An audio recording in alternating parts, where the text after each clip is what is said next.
Tolak tambang malah ditangkap, konflik polisi dengan desa Wadas. Ini momen konflik antara aparat sama warga Wadas. Warga tolak pemantokan tambang, pembangunan bendungan bener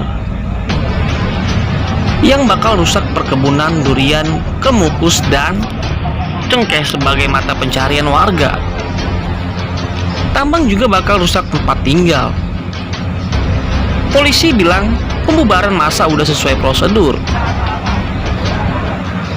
Ricuh terjadi karena diduga aparat tangkap warga yang dianggap provokator.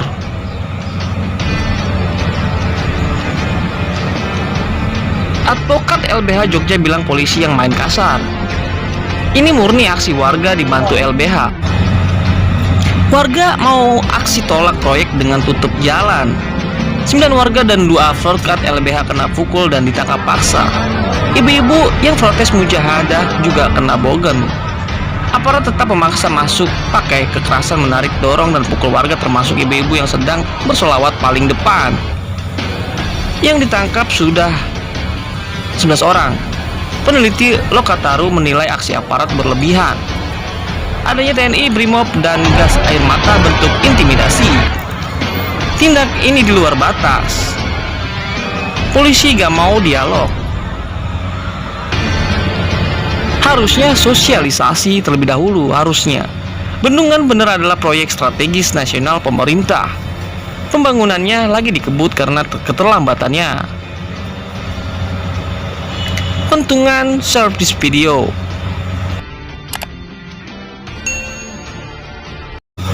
Fakta dan kronologi kasus Desa Wadas, Purworejo dari sudut pandang Ganjar Pranowo, Kamis 10 Februari 2022, pukul 19.30 waktu Indonesia Barat. Baru-baru ini masyarakat digemparkan video viral yang terjadi di Desa Wadas, Kecamatan Bener, Kabupaten Purworejo, Jawa Tengah. Terjadi penangkapan sejumlah warga Desa Wadas yang bermula dari kisruh akibat sengketa tanah warga untuk keperluan pembangunan bendungan bener di lokasi tersebut. Dikutip portal Majalengka dari berbagai sumber, Gubernur Jawa Tengah Ganjar Pranowo menjelaskan fakta dan kronologi kasus di Desa Wadas, Kecamatan Bener, Kabupaten Purworejo, Jawa Tengah.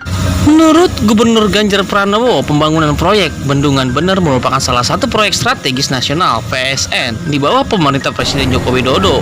Menurut Ganjar Pranowo, kisruh sengketa tanah warga ini sudah berlangsung selama bertahun-tahun. Mengingat proyek Bendungan Bener sudah dimulai sejak 2013, diawali penyusunan AMDAL. Proses pembangunan proyek ini dimulai dengan pelibatan masyarakat desa di sekitar bendungan dan berlangsung secara berkala. Diperkirakan dalam pembangunan memerlukan 598 hektar tanah dengan 10 desa yang akan terdampak, diantaranya Desa Wadas. Mengungkap fakta, Bendungan Bener merupakan salah satu dari 14 bendungan di Jawa Tengah yang 5 diantaranya sudah diresmikan. Desa Wadas adalah salah satu wilayah yang terkena dampak pembangunan bendungan tersebut. Ganjar Pranowo mengungkapkan telah dilaksanakan proses pembebasan tanah per November 2021 lalu yang telah mencapai 57,17% atau setara dengan 698 miliar rupiah. Sementara ada 1.167 bidang tanah dalam proses pengajuan pembayaran, dan jika ini terbayar maka proses proyek menjadi 72,3%. Sisanya 27,7% dari proyek tersebut, diantaranya 3,8% dalam tahap perbaikan dokumen administrasi, 2,9% masih dalam proses gugatan perdata 100 banding ke pengadilan tinggi, dan 21% kendala pengukuran yang belum mendapat pembayaran atau penggantian data lahan terdampak di Desa Wadas. Dari 617 bidang, 133 masih menolak, 346 setuju atau 56%, dan sisanya belum memutuskan, ungkap Gubernur Ganjar Pranowo. Apa yang menyebabkan persoalan di Desa Wadas bisa ramai dan tidak berjalan dengan mulus? Menurut informasi yang beredar, karena ada keterlibatan lembaga masyarakat sehingga sebagian warga terprovokasi menolak penjualan tanahnya. Kemudian sebagian warga Wadas yang menolak lahannya dijadikan bendungan sempat mengajukan gugatan atas surat keputusan Gubernur Jawa Tengah nomor 590/20 tahun 2021 tentang penetapan lokasi pengadaan bendungan bener di PT UN Semarang.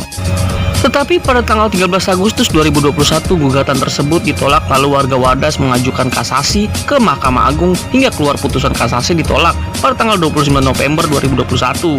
Walaupun sudah ada hasil kasasi dari Mahkamah Agung, sebagian warga masih menolak hingga Gubernur Jawa Tengah Ganjar Pranowo meminta Komnas HAM memediasi. 16 November 2021, Ganjar Pranowo mengundang Komnas HAM rapat di kantor gubernur dan dihadiri Kades Wadas, Camat Bener, BBWS, BPN, Polda Jateng, pakar lingkungan, Undip, Profesor Suedarto, Profesor Beni, dan lainnya. Pihak yang pro kontra akhirnya meminta segera dilakukan pengukuran lahan. Pengukuran lahan direncanakan Selasa 8 Februari 2022 hingga 10 Februari 2022. Pengukuran lahan dilaksanakan oleh 10 tim yang masing-masing tim berisi BPN, Dinas Pertanian, tim aparaisal, pemilik tanah, dan saksi. Pengukuran ini sekali lagi hanya dilakukan untuk yang sudah setuju, tegas Gubernur Ganjar Pranowo.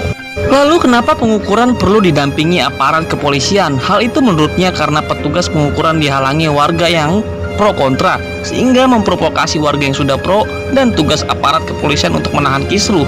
Tetapi kisruh tidak dapat terhindari, sehingga aparat kepolisian menahan beberapa warga yang membuat keributan.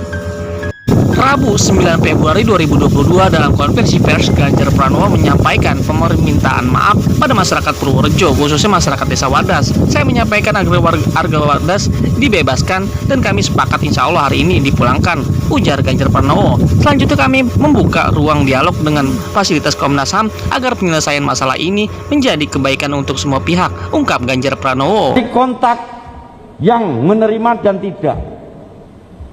Kemudian kita amankanlah kemarin sebanyak 64 orang yang sekarang ada di Polres Purworejo, yang hari ini akan kita kembalikan kepada masyarakat